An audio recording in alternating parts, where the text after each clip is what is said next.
A very warm welcome, dear students. Today we will solve the numericals of the chapter Dual Nature of Matter and Radiation. तो सबसे पहला question है, पहला MCQ solve करते हैं, फिर हम लोग न्यूमेरिकल सॉल्व करेंगे. So the very first question is a photo cell is used to automatically switch on the street lights in the evening when the sunlight is low in intensity. Thus it has to work with visible light. तो हमको visible light के लिए emission चाहिए. The material of the cathode of the photo cell is. अब आपको इसमें याद होना चाहिए that there are some alkali metals like sodium, potassium, caesium, lithium. ये जो एल्कली मेटल्स है दे emit photo electrons even with visible light. तो आंसर अल्कली मेटल्स में से कोई होना चाहिए. और ऑप्शन में अगर आप ध्यान से देखो तो एक ही एल्कली मेटल दिया हुआ है, that is potassium. So the answer should be potassium. तो इस क्वेश्चन का आंसर है potassium. So potassium is the answer. Now next question, second MCQ की तरफ चलते हैं. The second MCQ is polychromatic. Polychromatic means बहुत सारे वेवलेंथ्स या बहुत सारे फ्रीक्वेंसीज होंगे उसमें. Polychromatic radiation is used in an experiment on photo electric effect. The stopping potential will depend upon. अब स्टॉपिंग पोटेंशियल किस पे डिपेंड करता है? देखो, stopping potential and kinetic energy maximum are related with each other. अगर kinetic energy ज़्यादा होगी तो ऑफ कोर्स स्टॉपिंग पोटेंशियल भी ज़्यादा लगेगा. That means if the K max of photoelectrons is more, तो stop them definitely the potential required will also be more, right. तो ये हम पहले से जानते हैं that the stopping potential depends upon K max. और के मैक्स किस पे डिपेंड करता है? K max depends only on the frequency. Frequency ज़्यादा तो के मैक्स ज़्यादा, राइट. तो अगर फ्रीक्वेंसी ज़्यादा तो के मैक्स ज़्यादा, के मैक्स ज़्यादा तो स्टॉपिंग पोटेंशियल ज़्यादा, राइट. और फ्रीक्वेंसी ज़्यादा मतलब वेवलेंथ कम. तो मैं लिख सकता हूँ यहाँ पे कि the stopping potential will depend on the shortest wavelength. ज़्यादा फ्रीक्वेंसी मतलब वेवलेंथ शुड बी शॉर्टेस्ट. इसका एक्सप्लेनेशन भी मैंने लिखा है यहाँ पे, that stopping potential depends upon the highest frequency. Frequency अगर हाईएस्ट होगा तो वेवलेंथ ऑफकोर्स शॉर्टेस्ट होगा, because frequency and wavelength are inversely proportional to each other. Now next question, third MCQ. An electron, a proton, an alpha particle and a hydrogen atom are moving with the same kinetic energy. सबकी kinetic energy same दी हुई है. The associated de Broglie wavelength will be longest for. Okay, देखो अगर kinetic energy के terms में formula लिखना है तो डी ब्रॉगली वेवलेंथ का फॉर्मूला है h/√2m/ke. मैं लिख देता हूँ, lambda is equal to h/√2m/ke. अब क्वेश्चन में क्लियरली बोला हुआ है कि सबकी काइनेटिक एनर्जी सेम है. तो kinetic energy is constant for all. h is already a constant, universal constant. तो मैं लिख पाऊंगा कि lambda will be inversely proportional to mass. मतलब जिसका मास होगा सबसे कम उसका डी ब्रॉगली वेवलेंथ होगा सबसे ज़्यादा. और ये चारों ऑप्शंस में हम जानते हैं कि सबसे कम मास होता है इलेक्ट्रॉन का. तो इलेक्ट्रॉन का मास होता है सबसे कम. द इलेक्ट्रॉन का मास इज, बोल सकते हैं 1/836 times mass of proton. The mass of the electron is 1/836 times the mass of proton. और बाकी सबका भी मैंने लिख दिया है यहाँ पे रिलेशन. जैसे कि अल्फा पार्टिकल के मास को आप 4 मान के चलना, प्रोटॉन को 1 मान के चलना, हाइड्रोजन एटम को भी 1. तो जो प्रोटॉन का मास है वही अप्रॉक्सीमेटली हाइड्रोजन एटम का मास है. और अल्फा पार्टिकल का मास इन दोनों से 4 टाइम ज़्यादा है. तो ऑफकोर्स ये जो ऑप्शन है जितने भी दिए हुए हैं हमको, उसमें सबसे कम मास इलेक्ट्रॉन का है, इसलिए उसका डी ब्रॉगली वेवलेंथ सबसे ज़्यादा होगा. तो ये this is the way we can solve this question number 3. अब हम लोग क्वेश्चन नंबर 4 की तरफ चलते हैं. देखते हैं क्वेश्चन नंबर 4 क्या है. If n red and n blue are the number of photons emitted by the sources of equal power, मतलब दो सोर्सेस है जो रेडिएशन एमिट कर रहे हैं और दोनों सोर्सेस का पावर सेम है, power is equal, and dimensions are also and equal dimensions. Equal dimensions मतलब वो लोग ये कहने चाहते हैं कि पहला वाला अगर स्पेरिकल बल्ब है तो दूसरा वाला सोर्स भी स्पेरिकल बल्ब है, right. That is what they mean to say by saying equal dimensions. या पहला वाला अगर कोई सिलेंड्रिकल सोर्स है तो दूसरा वाला भी सिलेंड्रिकल सोर्स है, and equal dimensions in unit time. तो n जो है वो number of photons per unit time है. ओके, n मतलब number of photons per unit time. Then relation निकालना है. देखो ध्यान से सुनना, पावर का फॉर्मूला क्या होता है? Power is nothing but energy upon time. और बहुत सारे फोटॉन्स निकल रहे हैं. एक फोटॉन का एनर्जी होता है h न्यू, तो बहुत सारे फोटॉन्स का एनर्जी होगा nh nu. Power is equal to energy upon time. एक फोटोन का एनर्जी होता है h न्यू. अब बहुत सारे फोटॉन्स निकले तो nh न्यू.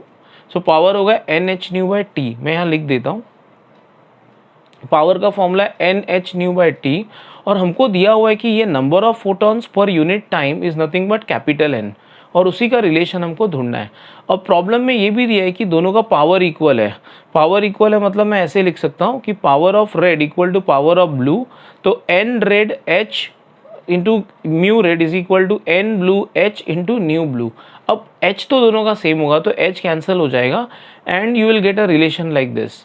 आपको रिलेशन आएगा N red upon N blue is equal to nu blue upon nu red. हम सब जानते हैं कि ब्लू की फ्रीक्वेंसी रेड से ज़्यादा होती है। अगर ब्लू की फ्रीक्वेंसी मतलब राइट हैंड साइड को अगर हम ध्यान से देखें तो numerator is more than denominator, मतलब ये जो रेशो है ये मोर देन 1 है। अगर ये रेशो मोर देन 1 है तो of course N red upon N blue should also भी मोर देन 1, क्योंकि दोनों इक्वल है। तो अगर ये वाला रेशो मोर देन 1 है तो ये रेशो भी मोर देन 1 होना चाहिए। तो मैं लिख सकता हूँ कि N red upon N blue will also भी मोर देन 1, और क्रॉस मल्टीप्लाई करेंगे तो आंसर आएगा N red is greater than N blue. तो ये हमारा आंसर है, right, C. Next question, the equation E is equal to P C is valid. ये तो स्ट्रेट अवे क्वेश्चन का आंसर डायरेक्टली मालूम होना चाहिए बच्चों को। E equal to P C is valid only for a photon, क्योंकि फोटोन के लिए हम लिख सकते हैं energy is equal to H C by lambda, और h बाय लैम्डा को हम P लिख सकते हैं, तो P C, right, this is the answer. This formula is applicable only for a photon, like only energy of a photon can be written as hc by lambda, और h by lambda होता है momentum, तो E equal to P C, this is valid only for a photon not for electron. ठीक है, अब हम लोग numerical start करते हैं। क्वेश्चन नंबर 7 देखते हैं। व्हाट विल बी, अच्छा इसमें जितने भी लॉग कैलकुलेशंस हैं मैंने सारे किए हुए हैं लॉग कैलकुलेशंस, और याद रखना कि इसके क्वेश्चंस बहुत इजी नहीं है, कैलकुलेशन वाइज काफ़ी टफ है। तो अगर आपको कोई ऑप्शन मिले, फॉर एग्जांपल समझो ऐसे कोई क्वेश्चन आया कि अटेम्प्ट 6 आउट ऑफ 8, और उसमें अगर आपको इस चैप्टर के क्वेश्चंस मिले तो आप उसको अवॉइड करना कि आप उसको अवॉइड करना क्वेश्चंस को, बिकॉज इसके कैलकुलेशंस बहुत डिफिकल्ट होते हैं और लेंदी होते हैं कभी कभी। तो ये chapter atoms, molecule, atoms and nuclei, ये दोनों चैप्टर के कैलकुलेशंस काफ़ी टफ होते हैं, तो आपको अवॉइड करना चाहिए। हाँ, जब आपको और कोई क्वेश्चन नहीं आता है, सिर्फ यही आता है, तो आपको ऑफकोर्स करना ही पड़ेगा सॉल्व, बट कैलकुलेशंस काफ़ी डिफिकल्ट है। ओके, तो मैंने सारी लॉग कैलकुलेशंस की हुई है, you don't worry about that. What will be the energy of the photon in monochromatic light of frequency 5 into 10 power 14 hertz? देखो हमको फ्रीक्वेंसी दी हुई है, एनर्जी पूछी हुई है, राइट, तो फ्रीक्वेंसी डेटा लिख देते हैं। Frequency is given, energy is asked. We know that the energy of a photon is simply given by the formula E is equal to H nu. तो एनर्जी का formula E is equal to H nu, और ये काफ़ी simple calculation होगा। H देखो, H आपको assume करना पड़ेगा 6.63 इंटू 10 पावर माइनस 34, तो H का वैल्यू आप डाल दो और न्यू दिया हुआ है और कैलकुलेट कर लो, direct answer. Now I would like to tell you that there is absolutely no need of converting this joules to electron volt। ऐसा कोई ज़रूरत नहीं है करने का, कोई ज़रूरत नहीं है। ओके, बट फिर भी अगर आपको करना है, क्योंकि क्वेश्चन में बोला नहीं है करने के लिए, तो आप आंसर जूल में छोड़ सकते हो, बट क्योंकि तुम्हारे गवर्नमेंट बुक में आंसर इलेक्ट्रॉन वोल्ट में भी लिखा है, तो मैं भी बता देता हूँ आपको कि जूल्स को इलेक्ट्रॉन वोल्ट में कैसे कन्वर्ट करते हैं। तो अगर इसको हम 1.6 इंटू 10 पावर माइनस 19 से डिवाइड करेंगे तो आंसर आएगा, देखो अब 16 का टेबल तो सबको आता होगा, तो इसमें हम लॉग कैलकुलेशंस को डॉज कर पाए, बट ऐसा कोई ज़रूरी नहीं है कि हर बार आप लॉग कैलकुलेशंस को अवॉइड कर पाओगे। तो इसमें एनर्जी का आंसर है 2.07 इलेक्ट्रॉन वोल्ट। तो ये काफ़ी इजी सम था। Okay, now let us move on to the next question, that is question number 8। Observations from an experiment on photoelectric effect from the stopping potential by varying the incident frequency were plotted.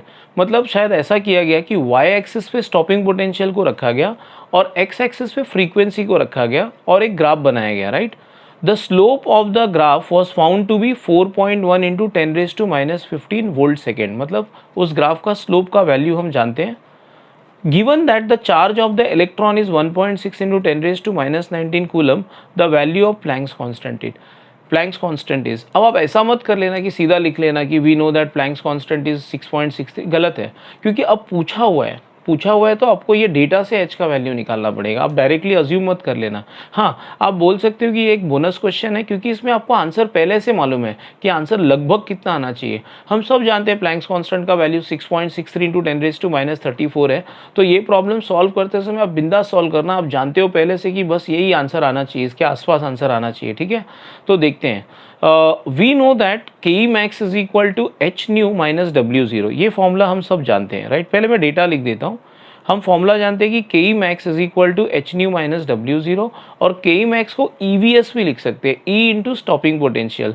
तो मैं लिख देता हूँ के E max को E into VS that is equal to H nu minus W0। अब मैं सबको E से डिवाइड कर देता हूँ, तो इक्वेशन कुछ ऐसा दिखेगा, VS is equal to h by e nu minus W0 by e. अब y एक्सिस पे VS था और x एक्सिस पे ये हमारा न्यू था, न्यू। तो ये इक्वेशन कुछ इस फॉर्म में आ गया, y is equal to M x plus C. Y के जगह पे VS है और x के जगह पे फ्रीक्वेंसी है, राइट। तो ये इक्वेशन कुछ इस तरह से आ गया, y is equal to M x plus c. और इससे एकदम क्लियर हो गया कि slope m is equal to h by e, slope m is equal to h by e. और हमको h पूछा हुआ था और m दिया हुआ था, स्लोप दिया हुआ था, तो h will be equal to me. We have to just multiply these two quantities, and again we were able to avoid log calculations in this because it was a very easy calculation. Now we'll move on to the 9th question. The threshold wavelength of tungsten is 2.76 into 10 power minus 5 centimetre. Threshold wavelength मतलब lambda zero, तो हमको lambda zero दिया हुआ है, okay. Explain why no photo electrons are emitted when the wavelength is more than threshold. मतलब अगर threshold से ज़्यादा वेवलेंथ है तो आखिर में एमिशन क्यों नहीं होता है, वो हमको एक्सप्लेन करना है। What will be the maximum kinetic energy of the electrons in each of the following cases. Okay, हमको के ई मैक्स निकालना है दो बार। First if ultraviolet radiation of wavelength 1.8 into 10 raised to minus 5 centimeter, and second when radiation of frequency 4 into 10 raised to 15 hertz is made incident on the tungsten surface। मतलब पहले तो हमको ये explain करना है कि जब lambda is greater than lambda naught तो एमिशन क्यों नहीं होता, और सेकेंड हमको ये एक्सप्लेन करना है कि के ई मैक्स कितना होगा जब रेडिएशन की वेवलेंथ इतनी होगी, और सेकेंड टाइम के ई मैक्स कितना होगा जब रेडिएशन की frequency 4 into 10 raised to 15 hertz होगी।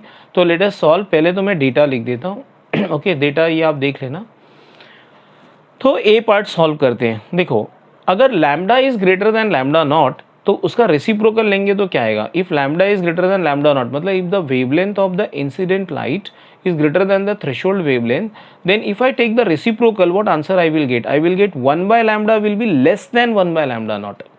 अगर इसका रेसिप्रोकल लिया तो ऐसा आंसर आया, और अब मैंने दोनों तरफ HC से मल्टीप्लाई कर लिया, HC, तो आंसर आएगा HC by lambda is less than HC by lambda naught। अब आप ध्यान से सुनना, HC by lambda is energy of photon और HC by lambda naught is photo electric work function. मतलब इस एक्सप्रेशन को देखने के बाद मुझे ये पता चल गया कि अगर lambda is greater than lambda naught तो energy of the photon will be less than the threshold work function, less than the photo electric work function, right, या work function of the metal. अब हम जानते हैं कि what is work function of the metal. Work function of the metal is nothing but the minimum amount of energy that should be provided for electron to come out. मतलब जो कम से कम energy देना है ताकि इलेक्ट्रॉन मेटल में से बाहर आए, उसको बोलते हैं वर्क फंक्शन। अब हमारे फोटोन का एनर्जी तो उससे भी कम है, तो डेफिनेटली वो इलेक्ट्रॉन को एमिट नहीं करवा पाएगा। तो हम लिख सकते हैं यहाँ पे कि अगर energy of the photon is less than photo electric work function तो एमिशन नहीं होगा, राइट। अब आगे देखते हैं बी पार्ट में फर्स्ट क्वेश्चन देखते हैं। बी पार्ट में हम जानते हैं कि के ई मैक्स का फॉर्मूला है H C by lambda minus W naught. K E max is equal to H C by lambda minus W naught, और डब्ल्यू नॉट को भी लिखा जा सकता है H C by lambda zero, क्योंकि मुझे लैम्डा ज़ीरो दिया हुआ है, ठीक है। तो डब्ल्यू नॉट को मैंने लिखा है H C by lambda zero. Equation को एडजस्ट करके ये सिचुएशन पे पहुंच गया मैं, ठीक है। अब आप ध्यान से देखना, अब लैम्डा नॉट और लैम्डा आपको मीटर में रखना पड़ेगा, क्योंकि आप लैम्डा नॉट और लैम्डा को मीटर में रखोगे तो ही तो आपको काइनेटिक एनर्जी जूल्स में मिलेगी, because lambda naught and lambda are wave lengths, they are ultimately lengths, और लेंथ का ऐसा यूनिट होता है मीटर। तो अगर आपको आंसर काइनेटिक एनर्जी की जूल्स में चाहिए तो आपको लेंथ को मीटर में रखना पड़ेगा। तो ये जो -5 सेंटीमीटर है उसको मैं मीटर में कन्वर्ट करने के लिए और एक 10⁻² लिखूंगा तो वो -7 हो जाएगा। तो आप याद रखना, कैलकुलेशन करते समय मैंने ये सब कंसिडर किया हुआ है, मतलब मैंने 10⁻5 नहीं लिखा, 10⁻7 लिखा, और इसको भी 1.8 इंटू 10⁻5 लिखा, -7 लिखा है, सॉरी। तो बस अब सब्सटीट्यूट करो, सॉल्व करो। So if you substitute and solve, देखो this is what you will get, ठीक है। ये 10⁻7 का एक